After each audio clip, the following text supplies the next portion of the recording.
بسم اللہ الرحمن السلام علیکم دوستو، ناول تہمت تمہارے عشق کی قسط نمبر 11 اور 12۔ ہادیہ مغل: سر میں سچ کہہ رہی ہوں، میری گاڑی خراب ہو گئی تھی۔ وہ آج کی گرفت سے نکلنے کے لیے آج اسے 100 جھوٹ بھی بولنے پڑے تو وہ بولتی، لیکن اس کی یہ ذرا سی قربت اس کی جان پر باندھ رہی تھی۔ اور یہاں جھاڑیوں میں کون سا گاڑی کا سامان ڈھونڈنے آئی تھی؟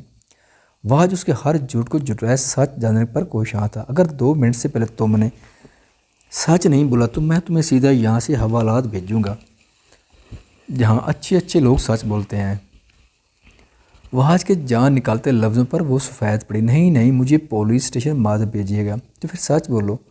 وہ آج مزید کرختگی سے گویا، سر میں بتاتی ہوں، میری فرینڈ نے چیلنج دیا تھا کہ میں ہائی وے پر جاؤں اور وہاں کسی کی بھی گاڑی کی چابی کے لے کر آؤں، تو میں وہ چیلنج پورے کرنے یہاں آئی تھی۔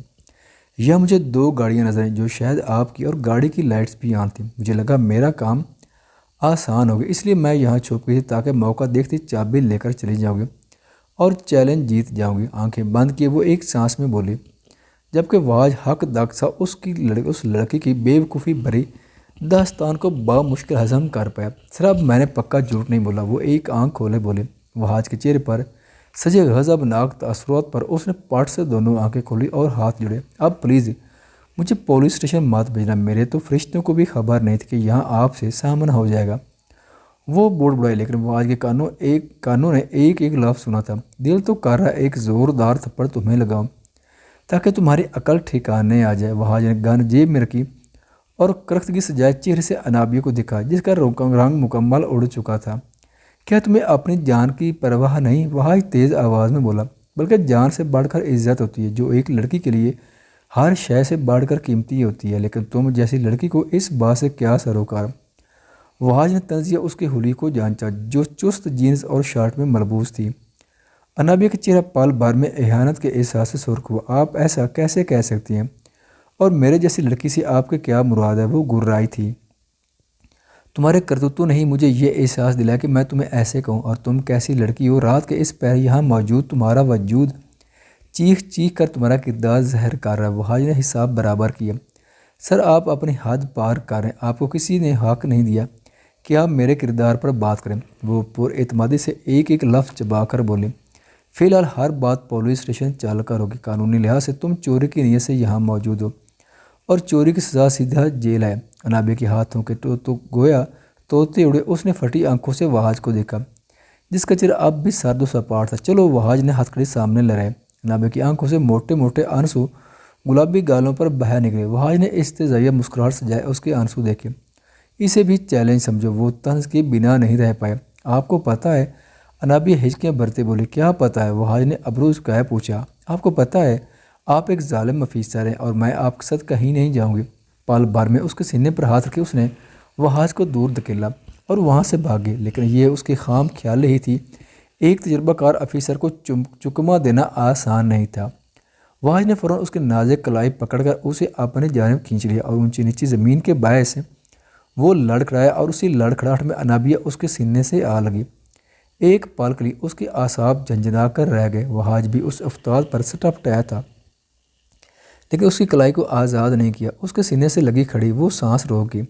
وہاج کا دل آج پہلی بار شدت سے دھڑک کر روانی پر آیا۔ انابیہ کا چہرہ شرم و خفت سے لال پڑ گیا۔ مس انابیہ فرمان علی، ہر کام اتنا آسان نہیں ہوتا۔ بعض اوقات انسان کسی پیشہ ور مجرم یا پھر کسی تجربہ کار پولیس افیسر کے ہتھے چڑھ جاتا ہے جسے بچ پانا مشکل ہی نہیں ناممکن ہوتا ہے، اور آپ آج پیشہ ور تجربہ کار پولیس افیسر کے ہاتھ چڑھ چکی ہیں۔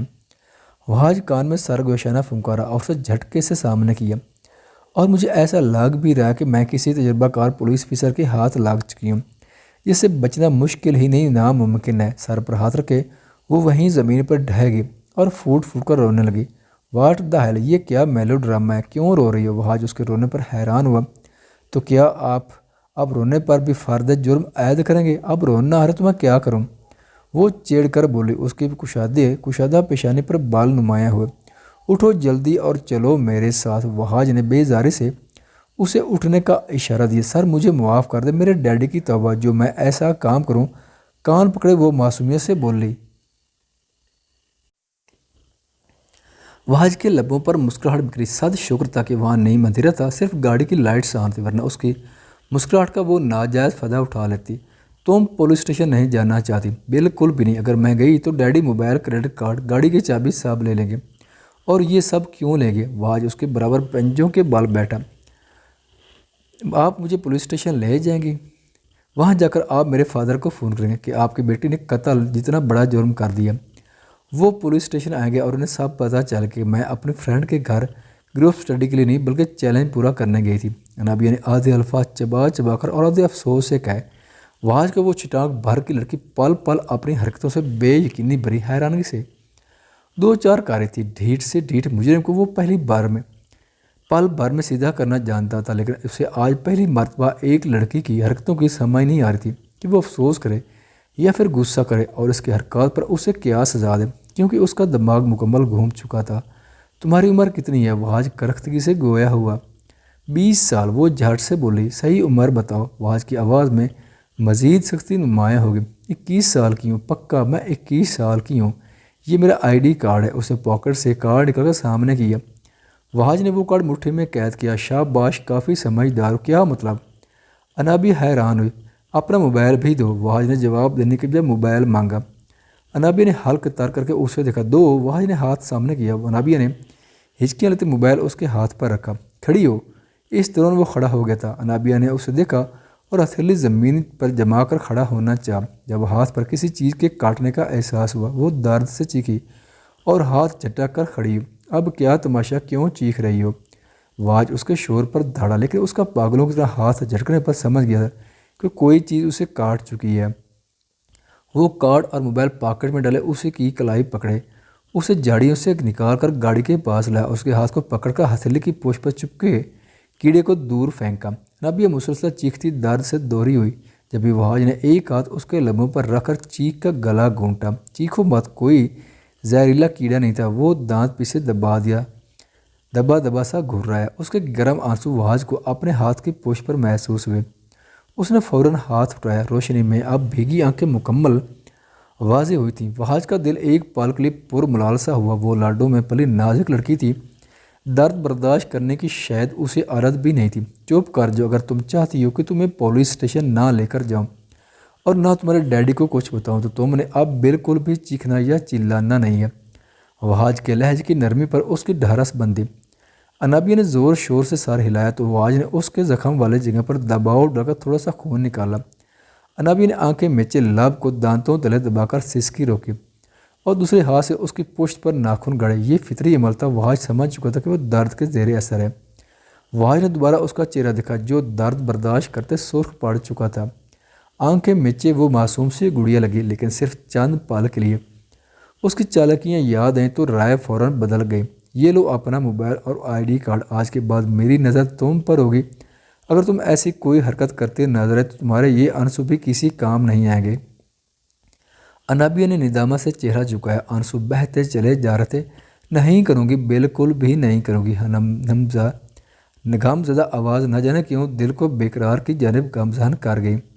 رونا بند کرو، کیا تم بھول گئی ہو میں نے کیا کہا ہے؟ واج کا لہجہ دوبارہ سخت ہوا۔ مجھے درد ہو رہا ہے، اس لیے رو رہی ہوں۔ میں آپ کی طرح جلاد پولیس افسر نہیں ہوں، وہ چڑھ کر بولی۔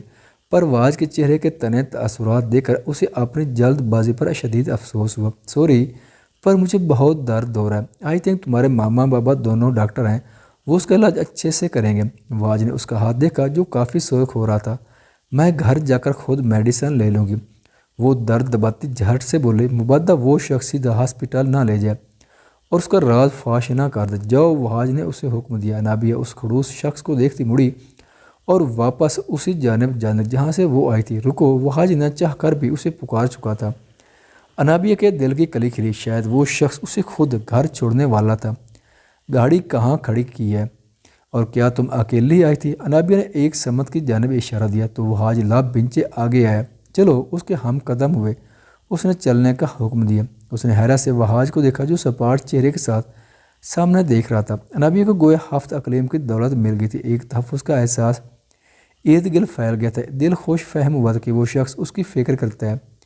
اگر فکر کا آغاز ہو گیا تھا تو وہ دن بھی دور نہیں تھا جب اسے انابیہ سے محبت ہو جاتی، اس کے قدموں سے قدم ملاتی، رب سے اپنا اور اس ظالم شخص کا ابد تک کے لیے ساتھ مانگ رہی تھی۔